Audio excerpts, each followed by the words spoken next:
Monster moves, yeah, we built from the grind. Draft day gems and the best all around. Sit out on the tape, breaking it clear. From first round lock to the late round tier. Cap space tight, left the visions wide. Future of the league, we along for the ride. Colin Andrew on the grind outside. With props to each draft, we stay on top.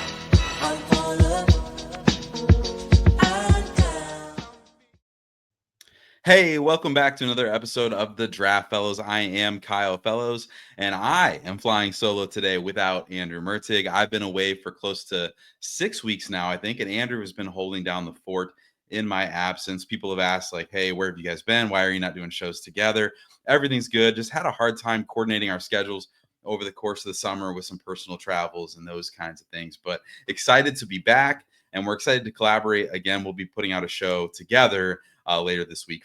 So look for that. But as Andrew explained in the episode previous to this one, as we turn the page to training camp, we each wanted to highlight some of the 2025 rookies that have us intrigued. Maybe these are players that we liked in the process, but now maybe it's the role on their team. Maybe it's an injury that has opened the door to more playing time. But for whatever reason, these are guys that we are really dialed in on as training camp and the preseason gets underway. So Andrew already gave you a 6-pack of players that he's got eyes on. And today I'm going to do the same. So these are guys that I'm watching as training camp begins. What's their role going to be like on their team? What's their opportunity going to be early in their career? I think it's going to be fascinating. So we're going to jump right in here and we're going to talk about Lions defensive tackle Tyleik Williams out of Ohio State. This is a player that they took at the end of round 1, and I really liked Williams in the draft process. He's an impressive run defender with some untapped potential as a pass rusher, I think. Really good hands, but just hasn't put it all together there in the pass rushing department. The flashes are definitely there. But some scouts pointed out that his weight fluctuated a bit in college, and they wondered if an NFL team might try to get him to slim down. But more likely, they'll just embrace his role as that big, ugly nose tackle in the league. But what makes his rookie year more interesting is that Detroit will be without Levi Onwuzurike and Aleem McNeil to start the season. Onwuzurike and McNeil, both top 25 defensive tackles in the NFL per PFF in 2025. McNeil's torn ACL happened late in the season, so a return sometime in the season is possible, even probably likely, but Onwuzurike is going to miss the entire season. So a really big bummer for the Detroit Lions. Williams was liked as someone who could take on multiple blockers and would have really paired nicely with someone like Onwuzurike in like a rotational role on this defensive line, especially early as he grew into that. But now I kind of wonder if like we may see Williams take on more of a full-time role early in his career because of those injuries there in Detroit. So I'll be watching to see how his career begins as we begin training camp. The next name I want to talk about, and I know I'm going to get some grief for this one because this is a homer pick. I'm going to talk about Matthew Golden, the Packers' first-round wide receiver. And again, homer pick. But I loved Matthew Golden pre-draft, and then when he landed in Green Bay, it means I have to talk about him even more.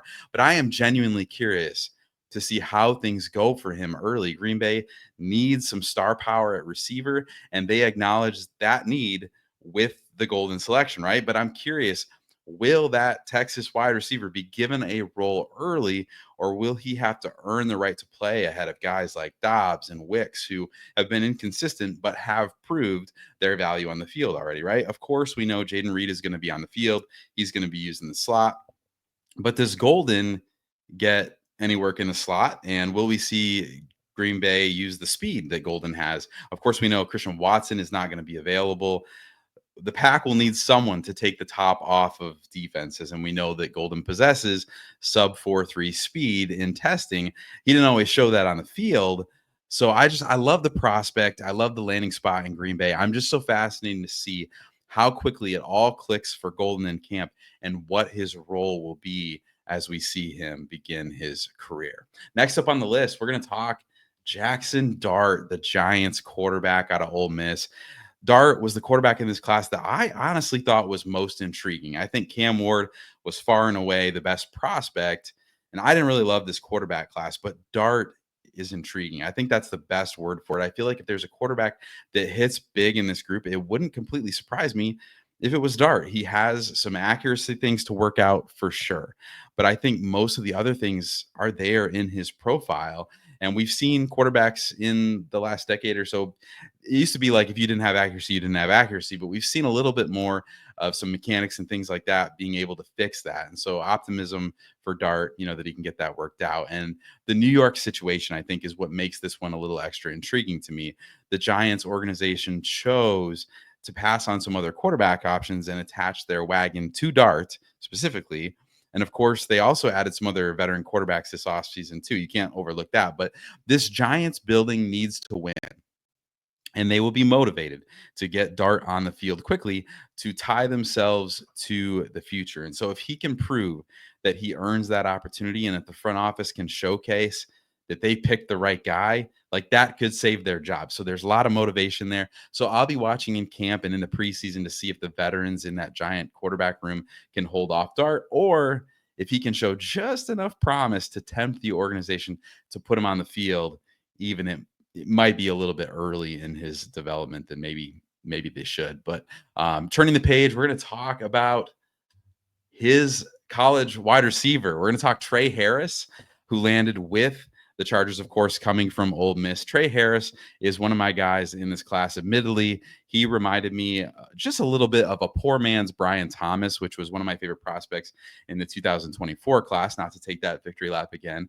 But I don't know that Trey Harris has quite as dynamic of a set of skills as someone like Brian Thomas, but I love what he brings specifically to this Chargers offense as a true X, someone who Justin Herbert can rely on and build chemistry with early in his career. Obviously, the opportunity was already going to be there for him, right? He's a second-round pick. They're going to put him on the field. But especially now that Mike Williams has stepped aside for retirement, that door is wide open for Harris to play early and often in his first year in the league.